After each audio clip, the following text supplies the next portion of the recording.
బాబా గారికి ఒక్కసారి చేసే సాష్టాంగ నమస్కారం చెవులతో విన్న మరియు నోటితో పలికిన పాపాలను తొలగిస్తుంది. అలాగే 29వ అధ్యాయాన్ని ముగిస్తూ హేమట్ పంత్ గారు చేసిన ప్రార్థన, బాబా నా మస్తకాన్ని మీ చరణాలపై ఉంచుతూ ఉన్నాను, ఇదే నేను చేయగల సాధనలన్నిటిలోకి ఉత్తమ సాధన అన్నారు. అలా బాబా గారి పాదాలకి మనం నమస్కరించడం అంటే, వారిని అనన్యంగా శరణుజోర్చడం అంటే, లేదు మన మస్తకాన్ని వారి పాదాలపై ఉంచడము అని అంటే మన భారాన్ని వారికి మనం సమర్పించటం, మన భారాన్ని వారిపై మనం మోపటం, అంటే ప్రతి నిర్ణయాన్ని వారికే వదిలివేయటం, వారి ఆజ్ఞానుసారం మనం నడుస్తూ ఉండటం, వారి ఆజ్ఞానుసారమే మనం ప్రవర్తిస్తూ ఉండటం, ఇది నిజమైనటువంటి శరణుజోర్చడం అని అంటే.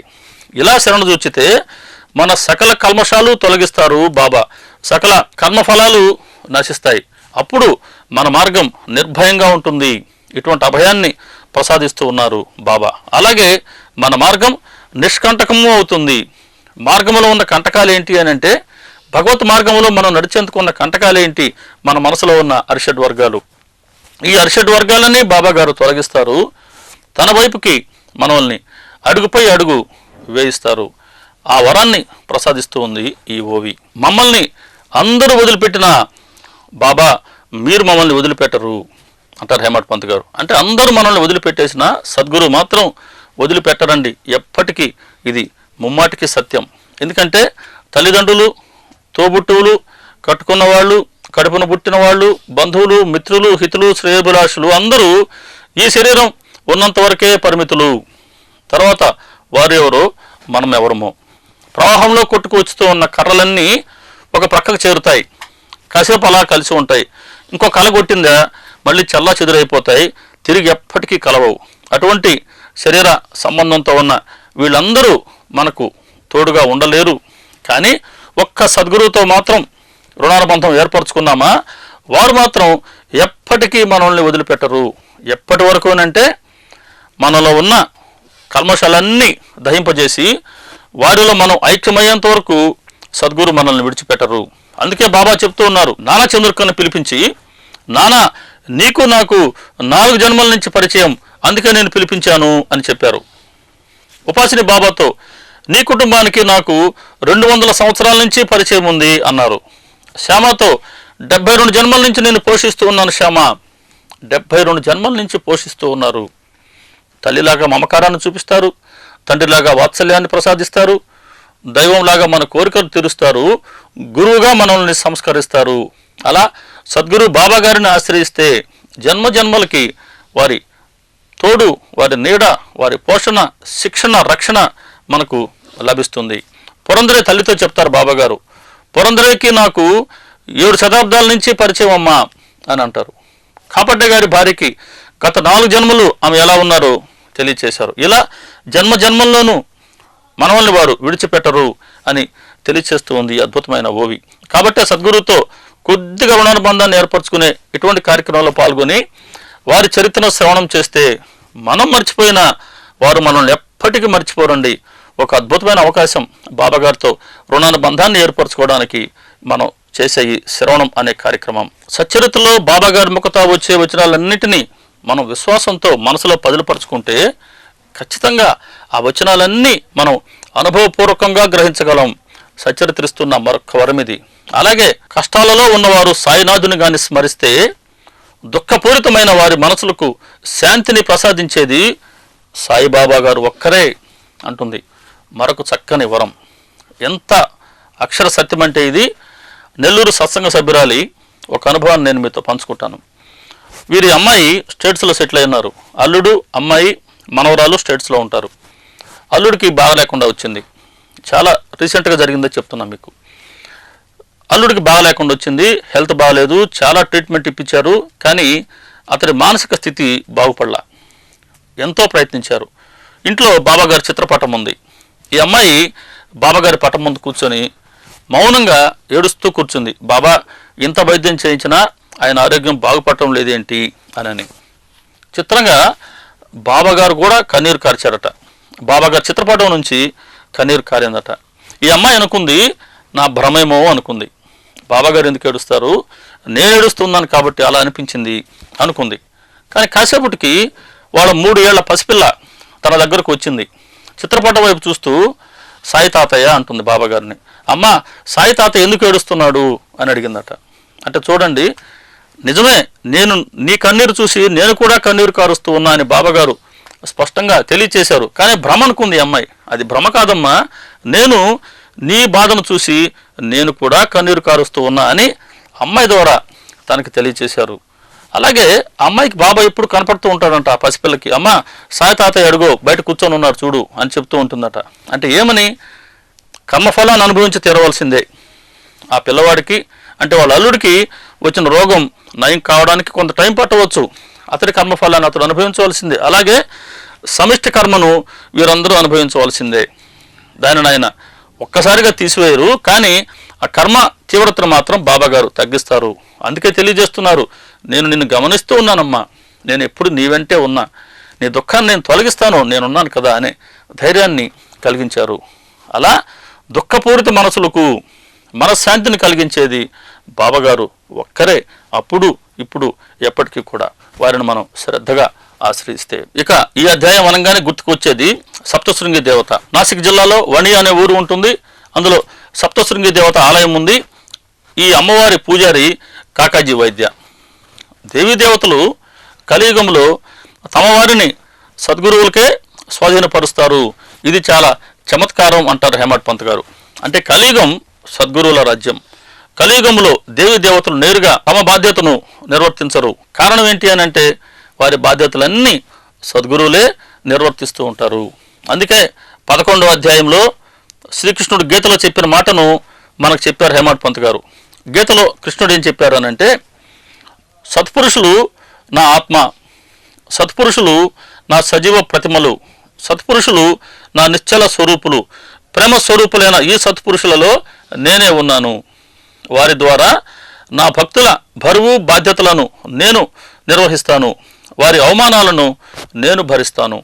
ఎవరైతే సత్పురుషులను అనన్యంగా శరణు చూచుతారో అటువంటి వారి పాదాలకు నేను కూడా వందనం చేస్తాను అన్నారండి గీతకారుడు శ్రీకృష్ణుడు. అంటే కలియుగంలో మనం ఆశ్రయించవలసింది సత్పురుషులని లేదా సద్గురువులని అప్పుడే కృష్ణుడు తెలిపారు. ఎంత బతిమలాడుతున్నాడు చూడండి. ఎవరైతే సత్పురుషుల చరణాలను ఆశ్రయిస్తారో అనన్యంగా అటువంటి వారి పాదాలకు నేను కూడా నమస్కరిస్తాను అంటున్నాడు. అంటే పిల్లలు మనం అప్పుడప్పుడు బతిమలాడతాం, నీకు నమస్కారం పెడతారా నేను చెప్పినట్టు వీరునని. అలా చెప్తున్నారండి సాక్షాత్తు శ్రీకృష్ణుడు కలియుగంలో సత్పురుషులని ఆశ్రయించమని. కాబట్టే దేవీ దేవతలు తమను కానీ భక్తి శ్రద్ధలతో మనం ఆశ్రయిస్తే మనల్ని సద్గురువుల వద్దకే పంపుతారు. ఇది అక్షర సత్యం.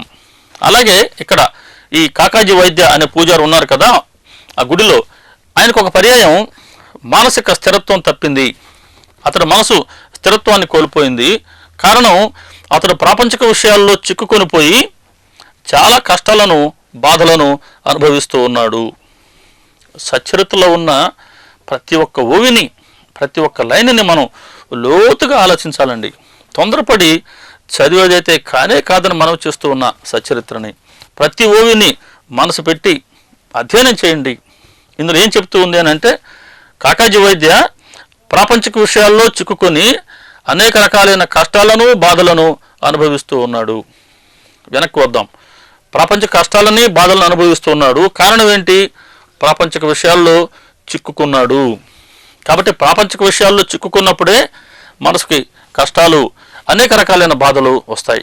కాబట్టి తెలియని వారు ఎవరు కూడా ప్రాపంచిక విషయాల్లో చిక్కుకోరు. అంటే ప్రాపంచిక విషయాల్లో కూరుకొని పోరు. తటస్థంగా సాక్షిలాగా తామరాకుపై నీటి బొట్టులాగా ఉంటారు. ఇలా ఉండమనే చెప్తున్నారు సద్గురువులు. కాబట్టి వివేకవంతులు ప్రాపంచిక విషయాల్లో కూరుకొని పోరు. అదే అవివేకులు ప్రాపంచిక విషయాల్లో కూరుకొని పోతారు, చిక్కుకొని పోతారు. ప్రాపంచిక విషయాలు అని అంటే రాగద్వేషాదులే. వీటితో మనం ఎంతగా కూరుకొని పోతామో అంతగా మన మనసుకు అశాంతి, కష్టాలు, బాధలు అదేవిధంగా ఉంటాయి. కాబట్టి రాగం ద్వేషం అనే బంధాల్లో కూరుకొని పోయామా మనసుకు తీరని వేదనే. రాగాలు ద్వేషాలు అనే బంధాల్లో కూరుకొని పోకుండా ఈ రెంటికి మనం అతీతంగా ఉండగలిగితేనే మనసుకు శాంతి లభిస్తుంది. కాబట్టి ఒక్కసారి రాగం అంటే ఏంటో ద్వేషం అంటే ఏంటో ఒకసారి మనం పరిశీలిద్దాం. రాగం అంటే అనురక్తి లేదా ఆసక్తి, వ్యక్తుల పట్ల లేదా కుటుంబ సభ్యుల పట్ల, వస్తువుల పట్ల, అలాగే విషయాల పట్ల.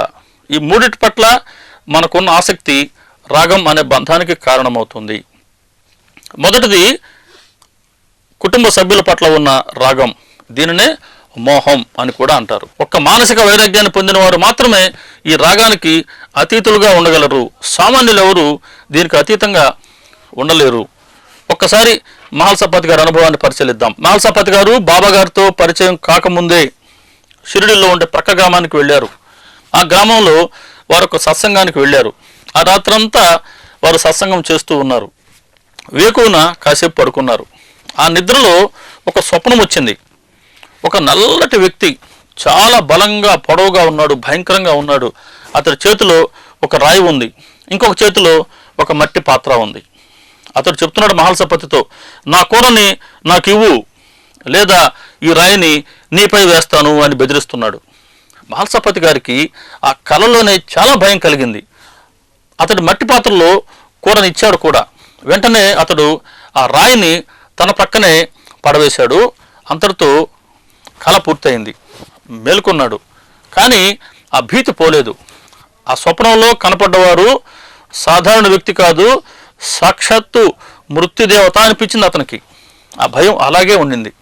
తెల్లవారింది. షిరిడి నుంచి ఒక వ్యక్తి వచ్చాడు. వచ్చి మహల్సాపతి గారితో చెప్తాడు, అయ్యా మీ అబ్బాయికి ఆరోగ్యం బాగాలేదండి, మిమ్మల్ని వెంటనే పిలుచుకురమ్మన్నారు అని వచ్చాడు. వెంటనే మహల్సాపతి గారు చాలా శాంతంగా అడిగారట, ఏంటి అబ్బాయి చనిపోయాడా అని. అతను అవునని చెప్పి ఆ వచ్చిన అతను ఆశ్చర్యపోయాడు. ఆ అబ్బాయి చనిపోయాడని చెప్తే వీరికి ఎంత బాధ కలుగుతుందో అని అసలు మాట దాచిపెట్టి మీ అబ్బాయికి ఆరోగ్యం బాగాలేదండి, మిమ్మల్ని వెంటనే తీసుకురమ్మన్నారని అతను చెప్తే తన కుమారుడి మరణాన్ని కూడా ఎంత సహజంగా స్వీకరించాడో చూడండి. మహల్సాపతి గారు అడిగారు చాలా ప్రశాంతంగా, అబ్బాయి చనిపోయాడు కదూ అని. ఎలా తెలిసింది అని అంటే, అదిగో అతడికి వచ్చిన స్వప్నం అయితే అదే. ఆ నల్లటి వ్యక్తే మృత్యుదేవత తనిచ్చిన కూరని తాను తిరిగి తీసుకువెళ్ళింది అని అతని మనసుకు అనుభవం వచ్చింది. అదే అక్షరాల నిజమైంది. కానీ కుమారుడి మరణాన్ని సహజంగా సులభంగా తట్టుకోగలిగినటువంటి మానసిక వైరాగ్యాన్ని ఆయన అప్పటికే పొంది ఉన్నారు. అలాగే కాకాసాహెబ్ దీక్షిత్ షిరిడీలో తన కుమార్తె వత్సలి చనిపోయింది. అయినా సరే ఆ మరణాన్ని ఆయన దాన్ని సహజంగానే స్వీకరించారు. రేగే తన కుమారుడు చనిపోయినప్పుడు బాబాగారు ప్రత్యక్షంగా కనపడి చెప్పారు, అబ్బాయి కుమారుడు కావాలన్నా నేను కావాలన్నా కోరుకో, కుమారుడు కావాలనుకుంటే బతికిస్తాను, నేను నీతో ఉండను, లేదా నన్ను కావాలి అనుకుంటావా, నేను ఎప్పటికీ నీతోనే ఉంటాను, ఏది కావాలో చెప్పు అన్నారు బాబాగారు. దానికి రేగే చెప్పారు, బాబా నాకు మీరే కావాలి అని. అంటే వీరందరూ కూడా మానసిక వైరాగ్యాన్ని పొందిన భక్తులు. కుటుంబ విషయాల్లో కానీ కుటుంబ సభ్యుల పట్ల కానీ అనురక్తి లేకుండా అలా తటస్థంగా ఉన్నారు. ఇది నిస్సంగత్వం అంటే, ఇది వైరాగ్యం అంటే. ఇక మిగతా వివరాలను మనం రేపటి కార్యక్రమంలో దర్శించుకుందాం. శ్రీ సచ్చిదానంద సమర్థ సద్గురు సాయినాథ్ మహారాజు కీ జై.